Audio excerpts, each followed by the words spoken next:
Hi, and welcome to Fawns & Porter's Ribbon Floral Block of the Month, featuring beautiful Benartex fabrics. Bless your purple loving heart. If you are a fan of purple, you're going to love this quilt. It is awesome.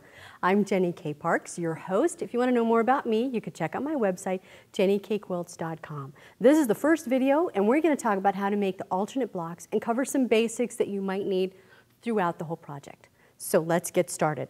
First thing that I want to talk about is grain line. And it may be something that you have ignored throughout the process, but it's going to be important here. And it's going to be important for a couple of reasons. Let me show you, because we're going to deal with a lot of stuff that you're going across the bias. So if you have your salvage edge here, not much stretches along the salvage edge. That's pretty tight. If you go along the grain line here, you get a little bit of stretch, but not like you do when we do a 45-degree angle at the bias. Look at that. We get plenty of stretch. Now what we want to do is control where the bias is. We want to be in charge of that bias. So I'm going to show you how to find the grain line so you know when you're on the straight of grain and when you're on the bias, so you can be the master of that. Okay, so all I'm going to do is I'm going to take a little snip here in the fabric, and then I'm going to pull. Oh, get a good grip here. Pull all the rest of the way. Oop, come on here. There we go. That is going to give us our straight of grain. Fabric only rips like that on the grain line. And you notice you get all these little strings coming off. That's kind of a telltale sign. Aha, I've got the grain line. Things are going to be nice and straight. I'm in control. All right, so I'm just going to press that out a little bit. Sometimes if the fabric is extra wrinkly, I'll do that. So then I can straighten it here, and this is all going to be perfect straight of grain. All right. So you kind of shake it so those are lined up together, and I like to press it just to get those little things together. All right, and now we're going to cut. Now there's some important things to know about cutting. And if you are self-taught, you might think, oh, I'm just going to skip this part.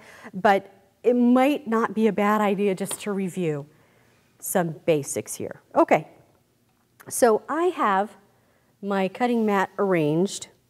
And I'm going to scoot this over here just a little bit more. I want to trim this part off. I don't like having to work with it. Once I have my grain line, I'm gonna trim it off. And I want you to notice here, down here towards me, is where I have the fold, right down there, instead of on the other side. Now, you notice sometimes you've had this happen. If you cut a strip, instead of being a straight strip, it gives you kind of a little smile.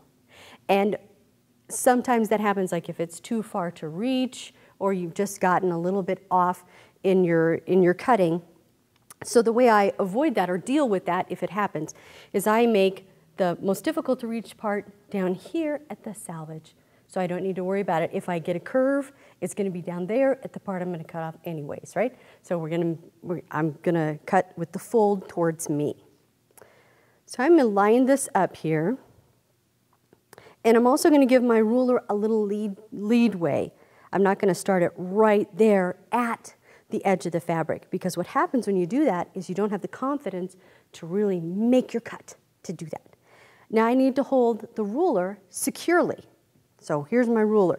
Now when you're doing this, I've seen people do something like this, trying to hold it down, or holding their hand flat on this, but you don't have the mobility that you need, and it really doesn't have the stability. So I'm holding my hand like a spider. And I'm holding it very strongly, but I also have the ability to move and go up to the top when I need to. All right. I want you to notice, I am also cutting, it's right here in front of me. I'm not doing this. I'm not doing something like this. No, because you want to go to the hospital? That's how you go to the hospital. That's how you end up in the emergency room, because you have that blade pointed towards you or some strange way. Let's avoid that one. Okay. So I'm lined up, and I can see my ruler.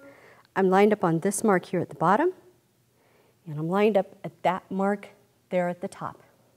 And I'm just going to trim off this extra edginess. Oh, here, let me make it so I'm trimming off just all the same amount. Okay. Oop. There, I moved it. All right. I'm holding it securely. I'm facing front.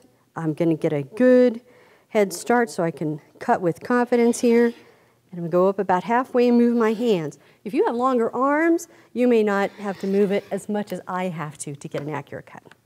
You see? Beautiful. All right. So if we cut a strip here, I'm just going to move my ruler over and cut one more time. And again, I position myself right in front of my ruler. And I'm also, as I'm cutting, I'll take peeks up at the top to make sure my ruler hasn't slipped. There you go. Voila. All right.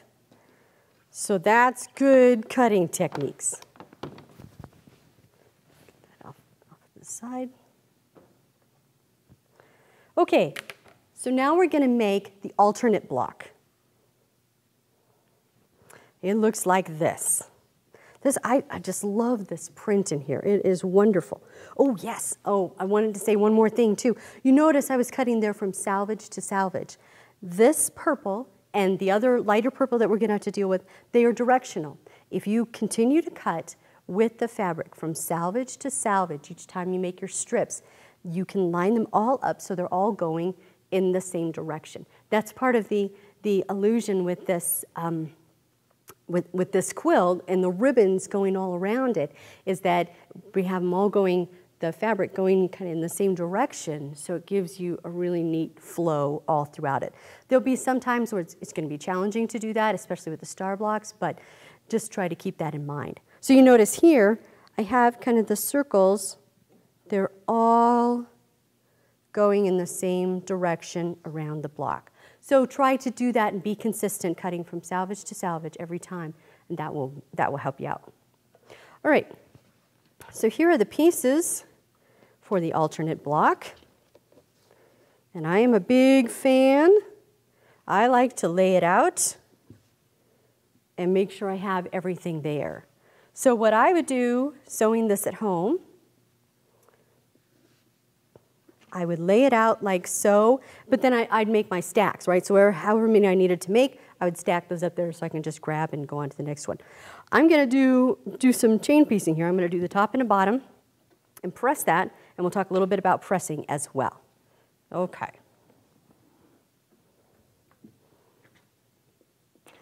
Bring that over here.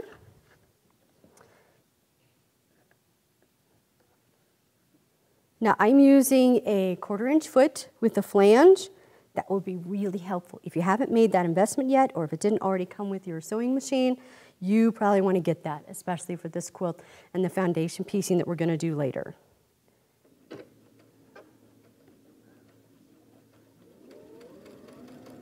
All right.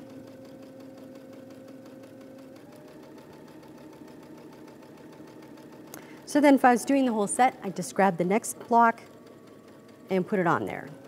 As it is right now, I'll just flip it around.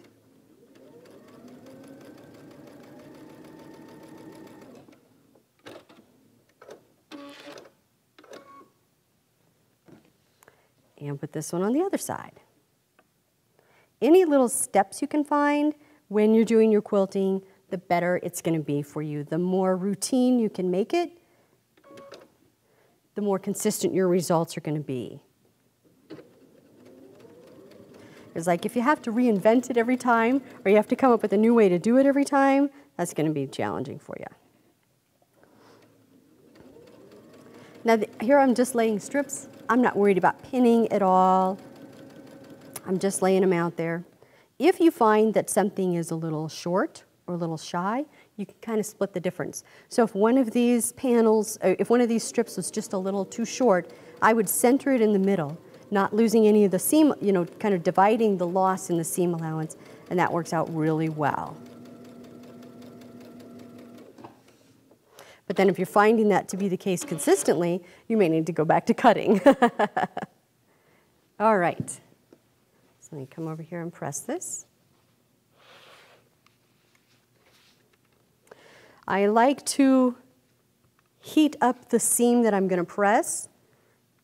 I think it makes it more compliant to what you want to do.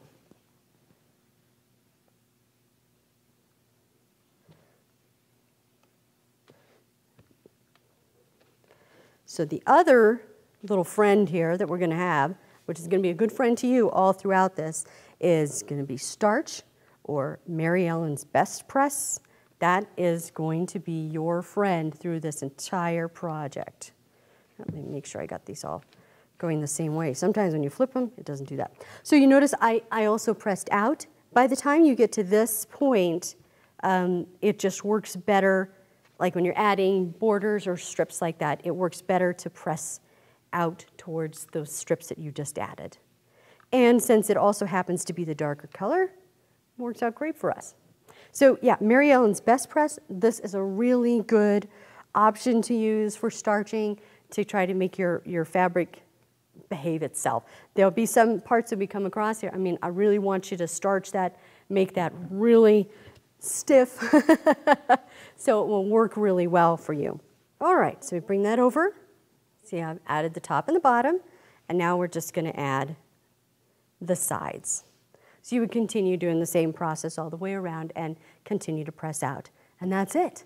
This will ease you into the quilt. So next time we're going to talk about foundation piecing of the star blocks. We are going to have a lot of real estate to cover. You're not going to want to miss it. Thanks for joining me, and I'll see you there.